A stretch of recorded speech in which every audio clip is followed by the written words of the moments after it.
The following is a production of DallasCowboys.com and the Dallas Cowboys Football Club. How about them Cowboys? Yeah! Go Cowboys! This is Girls Talk, Boys Talk, presented by Jigsaw Dating, preferred dating partner of the Dallas Cowboys, and broadcasting live from Dallas Cowboys World Headquarters at the Star. Now your host, Nicole Hutchison. All right, Cowboys Nation, welcome into Girls Talk, Boys Talk, presented by Jigsaw, the preferred dating partner of the Dallas Cowboys, right here in the SWBC studio. I'm Nicole Hutchison alongside Aisha Morrison, Jess Navarez, Christy Scales. Wish we were coming here with something better to talk about, a win, but unfortunately, we are not. The Cowboys fall to the San Francisco 49ers once again. The final 30-24 in Levi Stadium. Girls, first, let me just start with you, Christy, because you were there at that game. What did you notice? What were the vibes? I mean, did you expect this outcome yesterday? The fact that they had a chance in the fourth quarter was pretty amazing considering how abysmal the third quarter was. And the fact that the defense got the stop on the second to final defensive series and got the offense the ball with a chance to score the winning touchdown was pretty remarkable, because as well as the defense played in the first half, limiting the 49ers to just 2 field goals, the wheels fell off in the third quarter for the defense, and the offense didn't do anything to help, and neither did the special teams. So it was a frustrating end to the game. It was a weird beginning to the game when you get to the stadium and all of a sudden your starting running back isn't available. Yeah. The Jones family involved in a a car deal coming into the stadium. So there was just it was just unusual. And the problem is it's the same things that we've been talking about. The lack of takeaways, problems in the run game defensively and offensively. I feel like it's an old-fashioned record player and it's spinning and the needle is stuck in the rut and we keep going over and over. So that's what it feels like to me, drop into 3 and 4. Yes. Here's the thing. I expected more out of them, especially post-bye week, having a week to kind of sit in the previous loss and really reflect and think about how they wanted to continue their season and make change immediately going forward. And what was so disheartening for me was in the first half, you saw those changes being made, you saw them being implemented, you saw that fight that you were really missing from them, during the previous losses that they had that we would talk about, that there was no fight or no punch back, and they had that. But then the wheels fell off. So for me, what's the most frustrating is you have this bye week. You have a week to figure this out, which in football time, that's a lot of time to figure that out. And you can only hold up for 2 quarters before the wheels fall off again. So for me, that's worrisome more than anything else. And, I'm not trying to say the sky is falling, but at what point do we have the conversation that it is? Because you can't keep having these kind of losses. And given this isn't the same kind of loss, but it just feels like that because of the history with the 49ers. This was something that really could have been a morale boost for this team that I think they really needed to skyrocket them forward in the rest of the season. And the fact that they couldn't pull it off because of the same mistakes, Christy, to your point, same boogeyman came back to haunt them. The interceptions, the penalties, the missed tackles, the same things we've been saying loses them another game. I'm tired of seeing it. So it was frustrating. I don't know. You ever spill something on the ground and it just feels like it's just too much to have to clean up at one time? Yes. And you're just looking at it. And That's you're me just with like, laundry. Sometimes you don't have enough paper towels. Talk about it. You ain't got enough paper towels and you start thinking about, dang, I got to go use some of my real good towels. You know what I'm saying? Like, it's there. The mop's not even enough. Listen, it's to a point so where because you are trying to cover up other deficiencies, it's making things worse. Like, it's making things harder on both sides of the ball for you.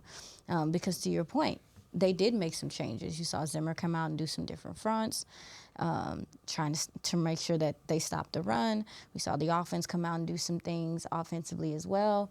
And one of the differences on the opposite side was like they weren't helping the tackles like that. Yeah. Because they wanted the tight ends to be. They wanted to get Jake Ferguson involved. Can't do that though. Can't.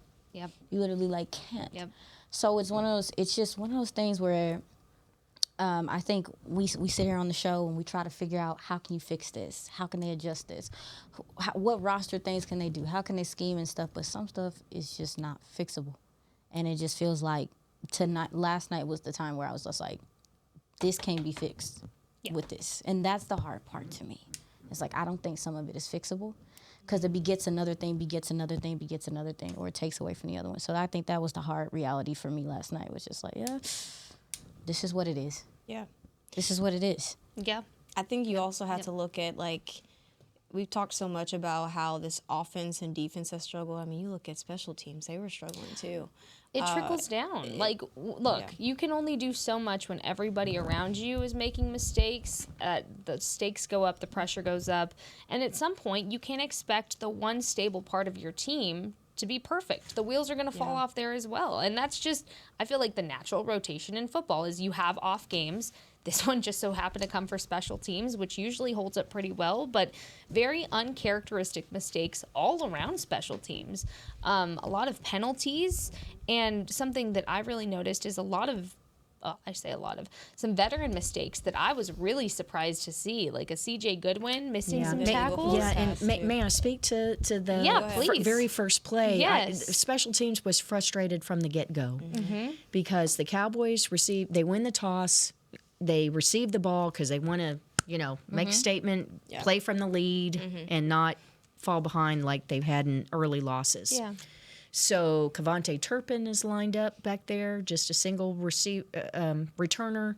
C.J. Goodwin, back foot on the 35-yard line. The 9 other blockers, front foot on the 40. And if you notice, the kickoff was slightly delayed last night. If you were watching TV, you probably noticed that it's like, okay, what's the problem? The referee was telling the down judge. The referee stands behind the returner. He's in the back of the end zone underneath the goalposts. As he's making his way to his spot behind Cavante Turpin, behind the end zone, he's telling the down judge, that's one of the officials that he was right in front of me. It is along the Cowboys sideline. He's telling him to tell CJ something. So the guy goes and tells CJ something, and then when CJ listens, it's like, okay, he goes back and he lines up in his spot. Cavante has a pretty good return to the 30-yard line. A flag flies. Illegal formation. They're calling C.J. Goodwin. C.J. is livid. John Fossil, the world's nicest human, is livid. It takes a lot to get him going. Yeah. And they're asking for an explanation. Later in the second quarter, Zeke Elliott has scored on the touchdown run. Same thing. Return, same formation. C.J. lines up in the exact same spot, and it's not an illegal formation. We noted it on Cowboys radio. So after the game, I went to CJ in the locker room. I said, CJ, did you get an explanation? What was up with the first penalty on the opening kickoff? He said, New York called down to the officials and told him that it was not an illegal formation. Oh, but wow. So it was a mistake made by the officiating crew. No. Seemed to be a few of those last night. It wasn't corrected in time play. to not mark off the 5 yards. That's crazy. So you know how sometimes there are just games where you're just kind of like, you don't have a good feeling at the start of it, and there's angst on the side, and it was that way from the get-go, just from that error. Now, the other errors on special teams, Marquise Bell leaving early, that's a penalty. Brandon Aubrey mishitting the ball, not hitting the landing zone with the kickoff, that's an error. And with the backwards pass or forward pass, Yeah. did CJ not position himself correctly? Did he not come around right I did away? not ask him about that, but it was forward, Yeah. and not by much, but enough that I think that it was actually Yeah. the correct call. So ma'am. it was a failure of execution. Yeah, I So- went back to watch that specifically today because CJ Goodwin's a guy that we really talk about a lot on here that you really missed on special teams last year. And when I was going back through the penalties and kind of watching when they happen, it did look like a misexecution. To your point, Christy, starting a game off like that, it kind of looked like he was a little rattled throughout the entirety of the game, just frustrated. He looked frustrated. There was one play in the third quarter, early in the third quarter, where San Francisco's getting the ball, kickoff happens, and he just completely misses this tackle. Like, I'm talking, you have returner right here, CJ Goodwin's right here. And to me, that's weird because CJ Goodwin's your special teams ace who's going to get that every time. So, again, when a game like that is impacting a guy like CJ Goodwin, who's really hard to shake, to your point, Christy, and just a veteran that understands this game and everything that goes into it, that told me what kind of a game it was from all aspects, and that confirms it. Yeah, it ended up that of the 6 penalties, marked off against the Cowboys, 4 of them were on special teams. And it was just 30. Go ahead. No, go ahead. It was weird too because when you go back and look at the statistics about the penalties, I mean, San Fran was penalized far Yeah, more. I mean, they did. Yep. What they have 75 yards. Yeah, in penalties. they were shooting themselves in the foot. for 73. sure. 73 9 penalties yards. for 73 yards. Yeah, I mean, they had quite a few penalties themselves, but like the Cowboys penalties, you can feel them. Yeah. Does that make sense? Like when a lot of these penalties happen, they sit into like the feeling of the game, and I just felt like, to your point, and to your point about the special team stuff, also too, you got to think after something like that happens, are you second guessing yourself? Mm-hmm. Are you second guessing like what if this is okay, if this is not okay, or whatever the case may be?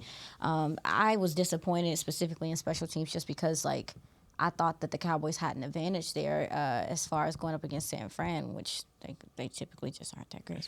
But again, I don't think we should still, I don't know if point the finger, kind of say that even though we were disappointed in special teams, at the end of the day.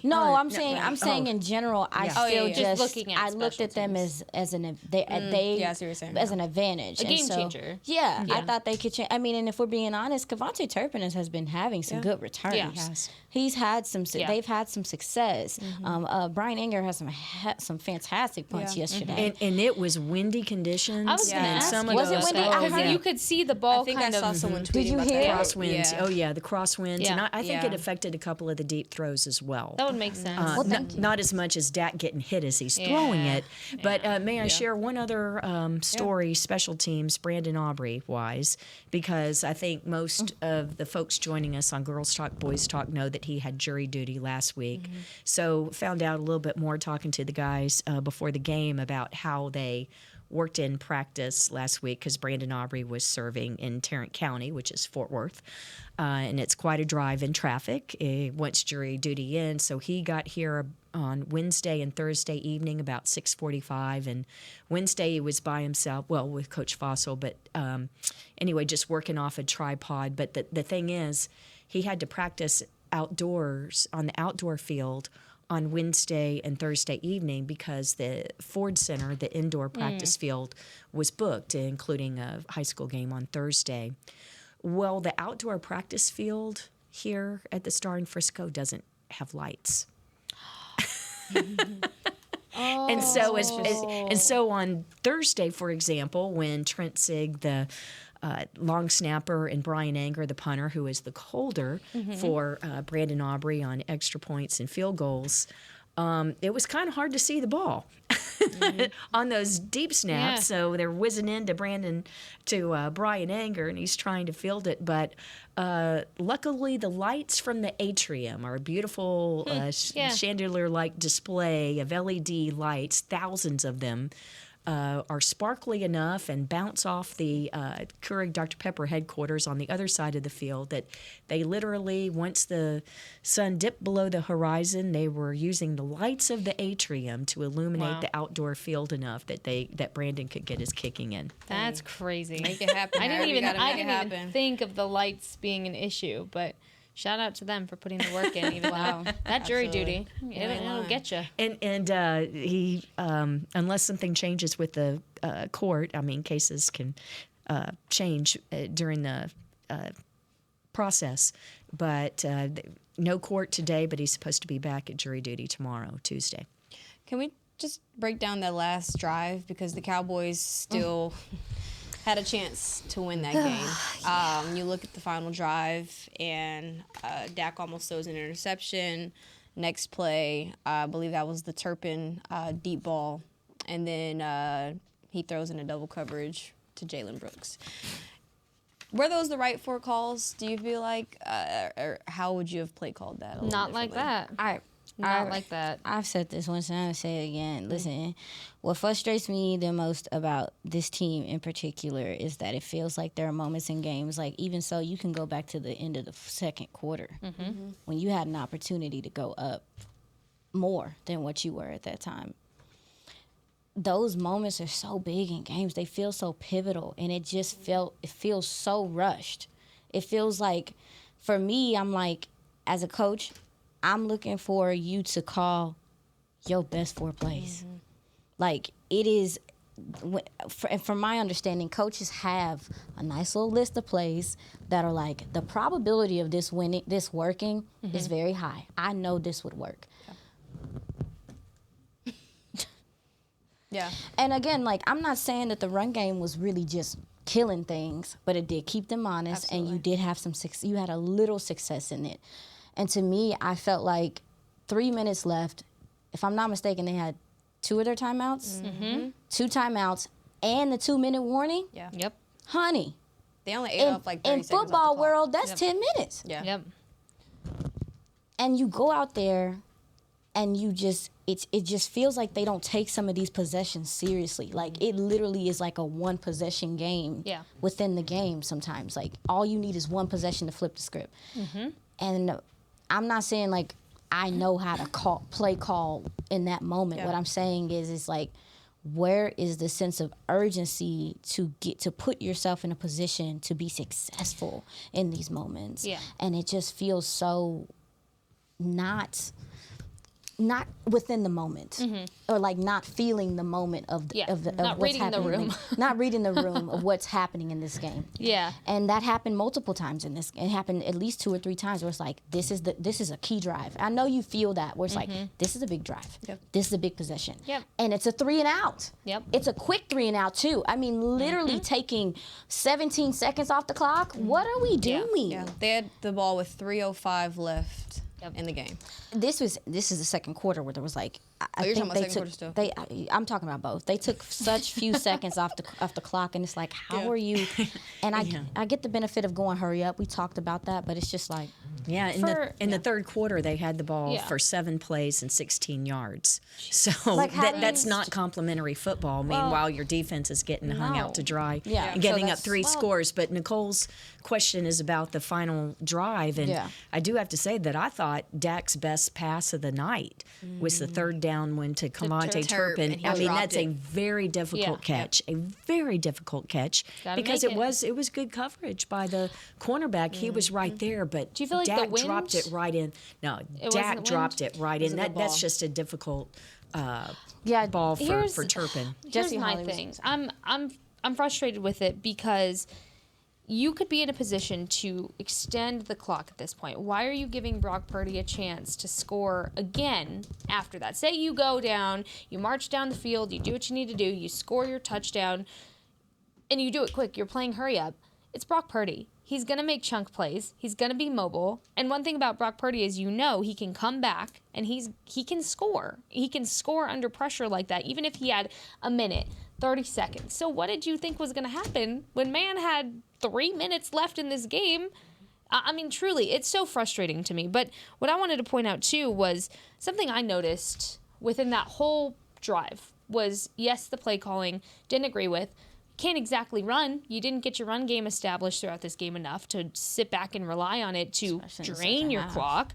So you couldn't do that. So I understand the logic in going pass heavy with it.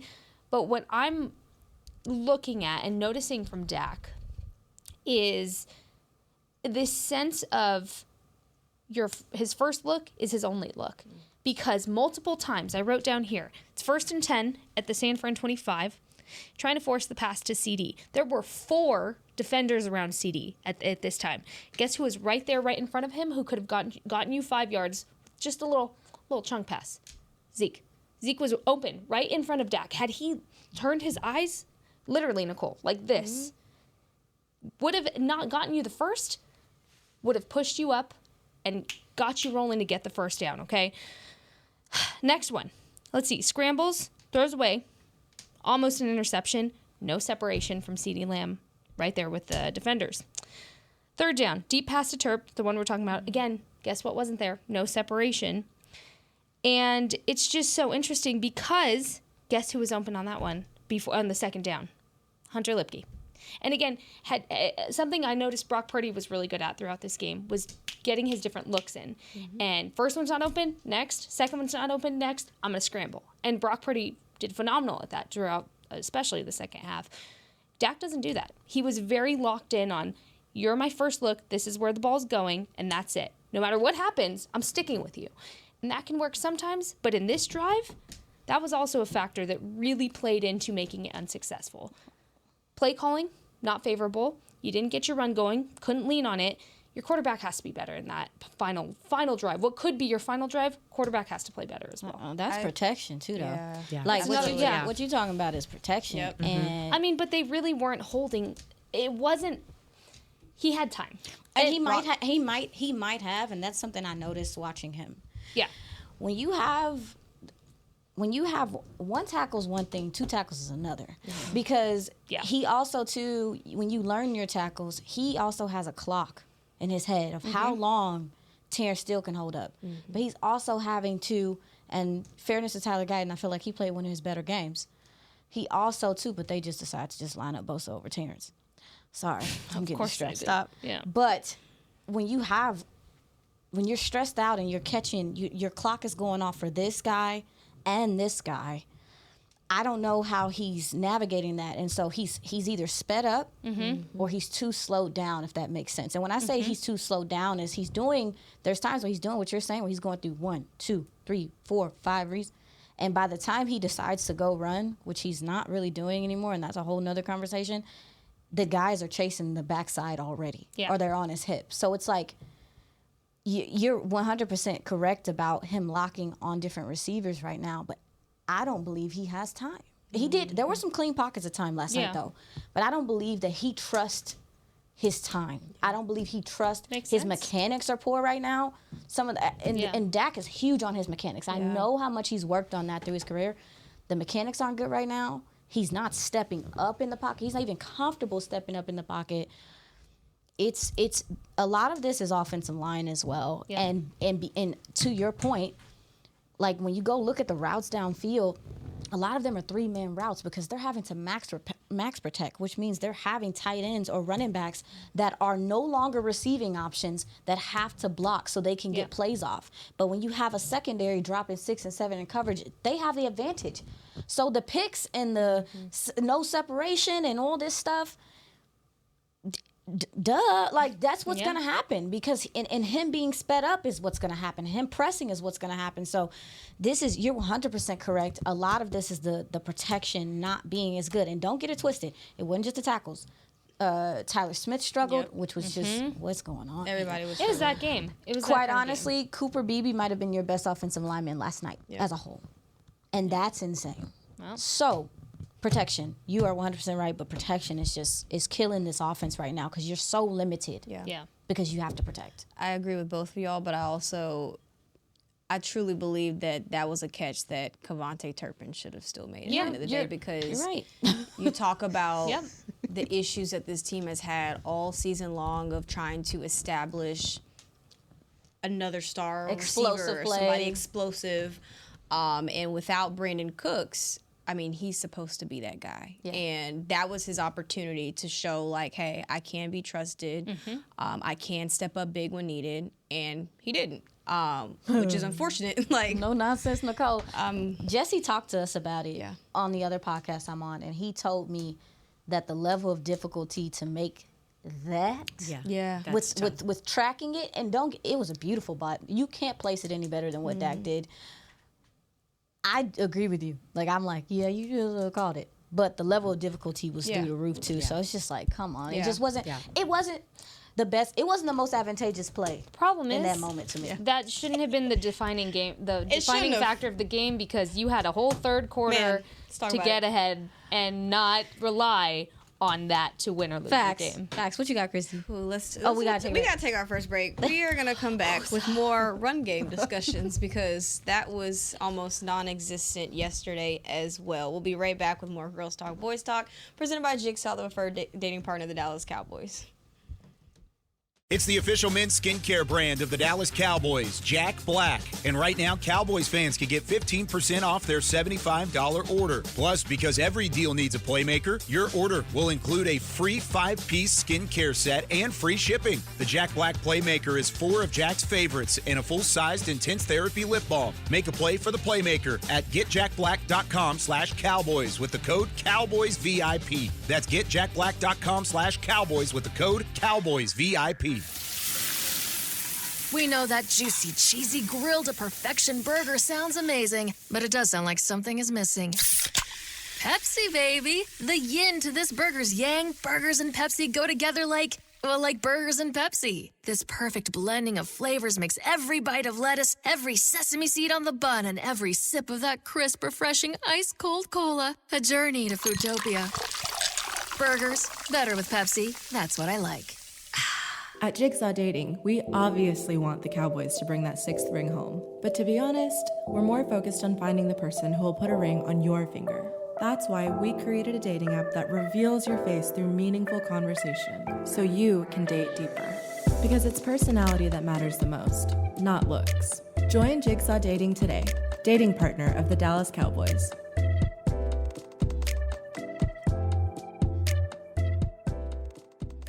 The Dickey family always mandated that the only Polish-style sausage worthy of their restaurant must have high-quality coarse ground beef and pork, rich spices, and fresh natural casings. We still serve it to this day, and it's so popular, Dickey's sausage has been named the official sausage of the Dallas Cowboys. The perfect matchup on game day. Dickey's Barbecue Pit. No one outsmokes us. Order at dickeys.com. For groups, call 866-BARBECUE. Dibs on the ribs.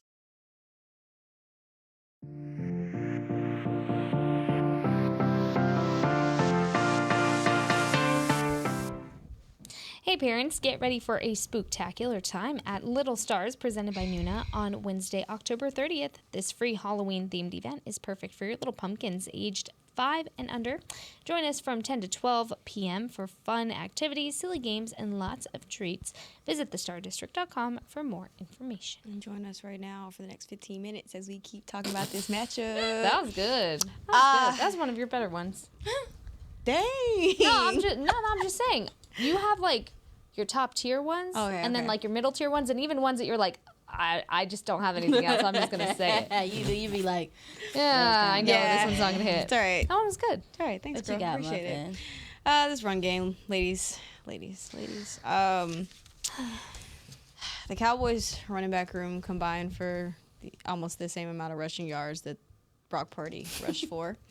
And obviously we needed this running back room to take a step forward against this 49ers team. They elevated Dalvin Cook, hopefully, to be somewhat of a change of doing that. Then, of course, right before the game, Rico Dowdle, we were just talking about this, Rico Dowdle sick and having to be inactive for the game. So I'm not going to lie, I was kind of looking forward to that 1-2 punch of how him and Dalvin Cook would be. Sprinkle in a little Zeke, but I mean, you saw Zeke have a rushing touchdown. But just talk about this run game and y'all's thoughts on who. Well, just 6 carries for Dalvin Cook. Yeah. So and 12 yards, so 2 yards a carry, bad. But we didn't really get a good sample size because they couldn't really get anything going, and 56 rushing yards total. Not just the running backs, but throw Turpin and Dak in there as well, and it's just not going to cut it. You're last in the league entering the game, averaging 77 yards, and you can't even reach that. You're 21 away from that. So it was frustrating. And, game planning going in, you think that Rico's going to be there, and then he's not. And so they had Deuce Vaughn was active for the game, but he didn't participate. He didn't play a single snap on offense or special teams. So that's basically a wasted active spot on game day that you could have used for special teams or a different position. So, so the fever that Rico had over the weekend really, I think, threw a little bit of a wrench into everything. But I know everyone was so excited about Dalvin Cook, but his grade would be incomplete because we haven't seen enough. Are we shocked? Shocked at It's the what? same thing. Oh, Same thing. Same conversation. Just take what I said last week, or no, week before about the run game and just repost it on here because it's the same thing. And that's why I'm so frustrated. You had a whole bye week to figure this out. Figure out how to get the run going. So you activate Dalvin. Cool. Great. Fantastic. And then you don't utilize him like you should. And again, you become so one-dimensional that you have to rely on your passing game because of the protection, Aisha, to your point. So it's like almost impossible to get something going with what you have right now. But I do wish the play calling would favor sticking to the run and just get the hot hand going because that worked for Rico. And to your point, Nicole, I was also very excited to see that 1-2 punch. I have no doubt that you'll see it at some point soon. I know Dalvin has 2 more elevations left, so we'll see how they decide to go about that and if they make some roster moves. I don't know yet. I think that'll be something we get some clarity on sooner rather than later. But I don't know what the solution is at this point because even having Rico in that game, if they're not going to stick to the run, wouldn't have really changed anything. What I do want to know and what I'll talk to some of the running backs in the room about this week is how they feel kind of about their utilization. And, pass pro could be a big part of it. Like to your point, Aisha, is it's creating just such a one-dimensional offense that you can't even have running backs run the ball because you're so worried about protection of your quarterback. So I'm not shocked, guys. In fact, I'll be shocked when I can actually talk about a running game being established because it just seems so repetitive to just not have it going at this point, and I really hate that for this team. yeah. I mean, yeah, you said it, sister. I mean, you can't run the ball in the red zone. It's a problem. I just feel like, as far as Dalvin Cook, though, like watching him, the little bit I did see from him, he does have a little acceleration still. You still see a little pop in his game that I think could be beneficial. And I was looking forward to seeing him and Rico because even though at this point, again, it's not going to change. So these are the 2 guys that display the most explosiveness to this point. So it's like I do think them together could wear down a defense if done correctly. But the problem is, and again, I don't know if this is scheme. I don't know if this is coaching. This offensive line is playing poorly. They have been playing poorly like this for a while. This is not the first year. Yeah. Last year, we were talking about a very similar thing. It's just that what I believe is that team still respected the threat of Tony Pollard. Yeah. I think they still were like, yeah, I know he's still not 100% yet, but I think that he can get after it. You don't have a Tony Pollard right now, so there is none of that.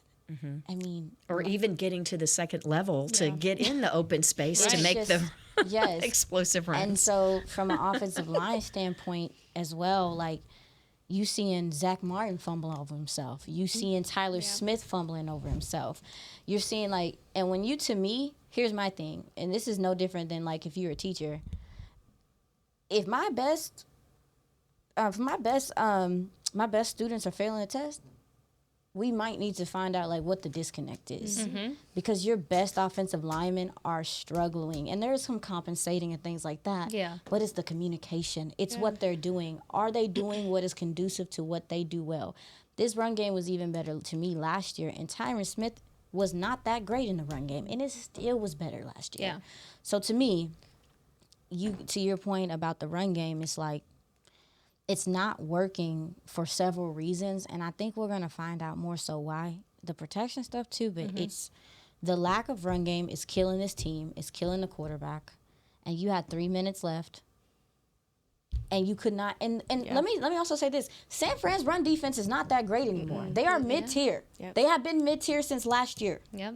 And you still just could not move the ball. And to your point, in the third quarter, I felt like they maybe saw that they thought they could pass the ball more. Mm-hmm. At that point, San Fran had adjusted to what they had been doing. Mm-hmm. And that's a whole nother conversation.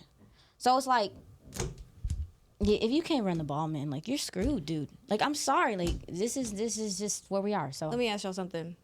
How serious do you feel like they are in figuring out the issues in this run game? Of course they're serious about figuring it out. I don't know how serious. Seriously? I don't know how serious, because you had similar issues last year, yet you brought back the same people. Now, you drafted, and even so, like, Tyler Guyton, again, one of his better games, he's never been a run blocking tackle. He wasn't his game out of college. Did he show some things in preseason? Like, okay, I see some nasty in you, big dog. I see you can get out in space. I can see you. But so much about the run game and getting to the second level is hand placement and latch. He struggles with that. So it's like, as in he lets go too soon, or he can't. I think he has good grip strength. I've seen his grip strength. He can do some tiring stuff with his grip strength, but it's like finding a man, not holding, latching, and driving him out the play. He struggles with the contact on contact. Finding a man. Cooper Beebe gets to the second level. Tyler Smith can get to the second level. Terrence Steele has the ability to get to the second level. He's not as clean. Yeah. Zach Martin still not as clean. But like, God, man, like, you guys cannot do any. They have not been able to get to the second level as an offensive line for 2 years. That, to me, deserves a bigger conversation. So I don't know if they're really trying to fix it. Because if you're really trying to fix it, then you have to look at philosophy. You have to look at all of those, because clearly your guys are not retaining this. Yeah. They're not getting better. If anything, they're regressing. I understand guys are older. You have young guys and things like that. It should not be this difficult to run a dive. Yep. I'm gonna play neutral. I'm waving the white flag over here between us. My bad. No. It needs to be said. And here's the thing. I freaking hope they're taking it serious. It's their job. Like, look here. Well, that's my point too. Of course they're taking it seriously. All y'all are on 1-year contracts. Yes. So if you're not taking it serious, see ya. But then why are you're not going to be here in 10 weeks? But why are we in week 8 still having these? Because if it were easy, it would have been done already. Well, I'm not faulting the players for this. I'm not going to sit here and say you have the wrong personnel. We don't know. You don't actually know what this run game can look like because your play caller doesn't play up to the running backs that you have that are your strongest ones. You barely established Rico's your starting running back. You're a little late on that, buddy. Like, I wanted to hear that in training camp. Yeah. That's how far behind you are in establishing this. And so for me, man, I've almost cussed like 4 times here because this really upsets me. And I'm not. Chris, I got you. I'm not going to cuss. But it upsets me because, here, you're talking about how serious are they taking it. I'm not faulting the personnel for this. I'm not faulting Rico. I'm not faulting Dalvin. I'm not faulting Deuce, Hunter, Zeke. They are doing what they are being told to do. And for me, to your point, if a teacher's best students are failing, who is the teacher in this? Is it Mike McCarthy? Is your running back coach, your offensive line? Who do you put the fault on here?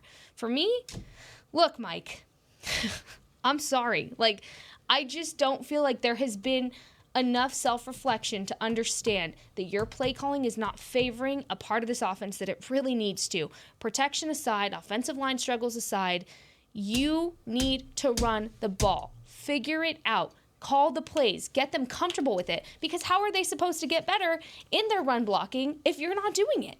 Like, I hope they're taking it serious, but to me, I don't think it's a matter of taking it serious. I just don't think that they want this offense to be a run offense, and that's okay, but it still has to be a factor in your game. You can be a pass-first offense all you want, but at the end of the day, like, your running backs aren't here for pass pro. Your tight ends aren't just here for pass pro. Let them do their damn jobs, which is get your tight ends involved in the receiving game, let your running backs run the ball, because it's essentially, at the end of the day, I feel like it's wasted time for them. It's wasted film that you're not putting on for these players who potentially are on contract years, might not be here next year. What are you doing? Like, I've been so frustrated with this run game for 2 years. To your point, Aisha, Nicole, to answer your question, I hope so. Because if not, your time here is running short. And it sucks because I don't really think that helps the culture problem that people talk about or want to create a discussion about. You get another head coach, then what? It doesn't help anything. So it feels neglected.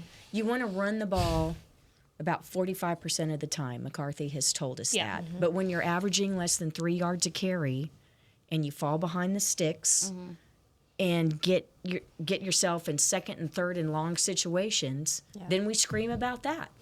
So, are they executing the run game? Obviously not. Would McCarthy love to call run plays? Yes. Is your quarterback better when he has a run game and can hand the ball off? Of course. Yeah. But you have to execute it. Yep. And that's what good Chrissy said. It's the execution. It's just not there. I'm over it. All right. Well, on that note, we're going to take our second break. You're watching Girls Talk Boys Talk, presented by Jigsaw, the preferred dating partner of the Dallas Cowboys. We'll be right back. Not that I'm over. The Dickey family always mandated that the only Polish-style sausage worthy of their restaurant must have high-quality coarse ground beef and pork, rich spices, and fresh natural casings. We still serve it to this day, and it's so popular, Dickey sausage has been named the official sausage of the Dallas Cowboys. The perfect matchup on game day. Dickey's Barbecue Pit. No one outsmokes us. Order at dickeys.com. For groups, call 866-BARBECUE. Dibs on the ribs. We know that juicy, cheesy, grilled to perfection burger sounds amazing, but it does sound like something is missing. Pepsi, baby. The yin to this burger's yang. Burgers and Pepsi go together like burgers and Pepsi. This perfect blending of flavors makes every bite of lettuce, every sesame seed on the bun, and every sip of that crisp, refreshing, ice-cold cola a journey to Foodtopia. Burgers, better with Pepsi. That's what I like. At Jigsaw Dating, we obviously want the Cowboys to bring that sixth ring home. But to be honest, we're more focused on finding the person who will put a ring on your finger. That's why we created a dating app that reveals your face through meaningful conversation, so you can date deeper. Because it's personality that matters the most, not looks. Join Jigsaw Dating today, dating partner of the Dallas Cowboys.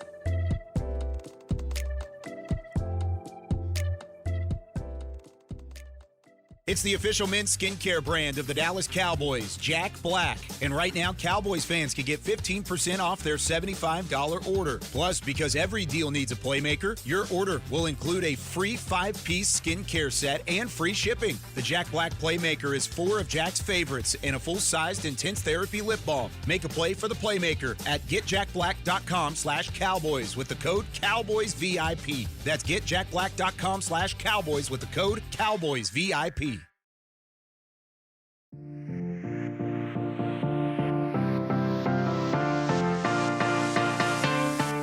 To AT&T Stadium to experience Rally Day presented by SeatGeek. Oh my goodness, on Saturday, November 9th from 10 a.m. to 2 p.m. Get ready to cheer on your Dallas Cowboys with tours of AT&T Stadium, autographs from the Dallas Cowboys cheerleaders, and ticket giveaways, games, and even more. Visit AT&T Stadium/Rally Days to get your tickets today. Looking at those highlights just pisses me off. I don't want to look. I'm glad my back's facing it. On that note, I know we have to wrap things up, ladies. We didn't get a chance to talk defense at all. We'll leave that for tomorrow. But just one thing moving forward that you want to see out of this team heading into Sunday. I know there's a week to prepare, but one thing, I know there's plenty, but you got to just choose one. One thing that this team needs to focus on this week in order to just right the ship. They've been focusing on it, takeaways, and they haven't gotten results. I'll give an example. DeMarvion Overshone was one of the few players who spoke in the locker room after the game, and he talked about the need for takeaways, and he specifically spoke to his sack late in the fourth quarter, which forced the punt and gave the Cowboys offense a chance, albeit from their own 25-yard line following the punt. He says, I should have gone for the ball, should have, tried to knock it out of Purdy's hands when I sacked him. So that's an example. Now, DeMarvion made a great play and good job on the sack, but that's an example of a play that was a great play that could have truly been a catalytic play if they had forced the fumble. I would say run game, but, I'm going to drop that because that's not, yeah. Anyways, I'm going to say, there's no point in dwelling on it. It's not. I'm going to say less chunk plays from opposing offenses, because that defined your game once again, is allowing chunk passes, big runs, define how this 49ers team was able to come back and beat you, and ended up being kind of one of your boogeymen once again, is allowing these chunk plays. It's been kind of a pattern over the last few weeks. So I really want the defense to gain their confidence back in allowing themselves to create big plays themselves and not allow it to be happening to them over and over again. Yeah. Agreed. I thought that Mike Zimmer came out and tried to do some things, tried to find some ways to try to get this defense going. It worked. San Fran caught on, figured out how to counter it. They're very pigeonholed by their lack of pass rush. Trade deadline when? When the trade deadline? That's next week. It's next week. It's next Tuesday, as a matter of fact. So guess what? This is the week where stuff better start getting moved. People start getting on the phone. Pick up the phone. Like, stop. The Chiefs literally traded for Josh Uche today from the Patriots. Adding to. Still the team that they are. Their defense is one of the best in the league. They were able to get this gentleman who's a legitimate speed rusher for a 6th rounder. Well, here's what I'll say. Keep expectations low and you don't get disappointed, babes. I mean, what I'm saying is like your lack of pass rush is killing your defense. Yeah. It's hurting more. To me, it's hurting worse than you not being able to stop the run right now. You cannot apply pressure. Brock Purdy was back there chilling. He was hanging out, having a party. He had too much time. Sometimes. Absolutely. To the point where he's like, where he's messing up. I'll do it myself. Listen, I would hope that maybe they would see if Micah, depending on what Micah's timetable is, if they want to go try to win all the rest of their divisional games and make a run, they need to get another. They need to get another speed rusher. So that's me. Trade deadline. I agree with all of y'all, but I'm also gonna add, I want Dak to be more assertive, as far as just be more commanding at the line of scrimmage. We saw Brock Purdy just, even though he did have a little bit more time, so we can't really dock him for that. A lot of it. But he also made plays on his own, extended drives on his own, and that's something that I feel like has been missing from this offense. So as long as I can see a little bit more of that from Dak, I think that at least it'll take somewhat of a next step. I don't know if that's going to help. But no, you're right. Certainly a step in the right direction. That's all we can ask for at this point. A lot more to break down over the next couple of days.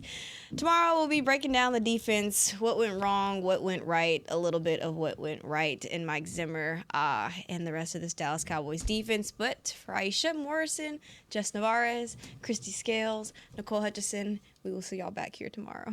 Bye. This has been a production of DallasCowboys.com and the Dallas Cowboys Football Club. How about this, Cowboys? Yeah!